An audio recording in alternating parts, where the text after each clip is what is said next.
सामना कधी खरं बोलतो का? तो संजय राऊत कधी खरं बोलत नाही आणि सामना खरं बोलत नाही. म्हणून त्या बातम्या असतात, त्याच्याकडे आम्ही दुर्लक्ष करतो. ते काय राजेंद्र जंजाळ वगैरे नाराज वगैरे काही नाही, त्याला त्याची जबाबदारी दिलेली आहे, ते काम करतायत. त्याच्याबद्दलचं कोणत्याही नाराजीचं वक्तव्य झालेलं नाही. आता भेटतील ना, काही असेल तर सांगतील ना, परंतु त्यांच्यात कोणत्याही प्रकारची नाराजी नाही, त्यांनी ते स्पष्टपणे सांगितलेलं आहे. एकनाथ शिंदे साहेबांनी महाराष्ट्राच्या लाडक्या बहिणीला दिलेला शब्द हा आम्हाला कोणत्याही परिस्थितीत पूर्ण करायचा आहे. ही योजना कोणत्याही पद्धतीने बंद न होता ही चालू राहिली पाहिजे. हा शब्द एकनाथ शिंदे साहेबांनी त्या लाडक्या बहिणीला दिला आहे. म्हणून माझ्या खात्याकडून दर महिन्याला 410 कोटी रुपये जातात आणि मी त्या फाईलवर सही करतो. तेच मी शोधत होतो, परंतु आतापर्यंत मला दिसलं नाही. यापेक्षा मी इथं दिसलं नाही म्हणून लंडनला जाऊन 2 वेळा जाऊन आलो आणि तिथलचं लंडन कसं आहे ते पाहून आलो. माझं नाव संजय आहे, थोडं दूरचं दिसत असल्यामुळे माझी भविष्यवाणी खरी ठरते. अशोक चव्हाण भाजपमध्ये शिंदे गट इतिहास आहे, परंतु त्या वेळेला मी सांगितलेलं भाकीत हे खरं ठरलं होतं. आता त्या कारणामध्ये जाण्यात काही अर्थ नाही. आता आम्ही सत्तेमध्ये आहोत, सत्तेमध्ये सर्व आलेलं आहे, चालू आहे.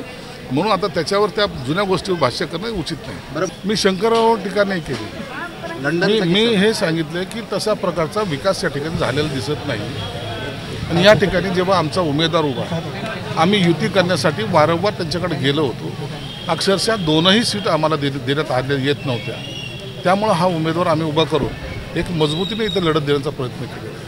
नांदेडमध्ये सर्वीकडेच या पद्धतीचे झालेलं आहे. युती कुठेही तुम्हाला दिसून आलेली नाही. म्हणून आता सर्वजण मित्र म्हणून लढत आहेत. आता हे समोर माझ्याबरोबर हेमंत पाटील आहेत, त्यांनी सुद्धा सांगितलं की आम्ही आग्रह केला होता की आम्हाला 2-3 जागा द्या, परंतु त्यांनी देण्यास नकार दिलेला आहे. त्यांची ताकद असेल असं त्यांना कदाचित वाटत असेल, म्हणून आम्ही आमची ताकद पक्षाची जी आहे ती लावलेली आणि ही निवडणूक आम्ही जिंकणार आहोत. सामना कधी खरं बोलतो का? तो संजय राऊत कधी खरं बोलत नाही आणि सामना खरं बोलत नाही. म्हणून त्या बातम्या असतात, त्याच्याकडे आम्ही दुर्लक्ष करतो. कोणतीही नाराजगी नाही. दोन्ही मुख्यमंत्री पण आणि उपमुख्यमंत्री पण चांगलं काम करतात आणि त्यांनी एकमेकांच्या बद्दलचा कुणी असा चुकीचं वक्तव्य सुद्धा कुणाच्या तोंडातून निघालेलं नाही. असं नाही. बाळासाहेब होते, कोण अध्यक्ष झाले याच्यापेक्षा बाळासाहेब सर्वात मोठे होते.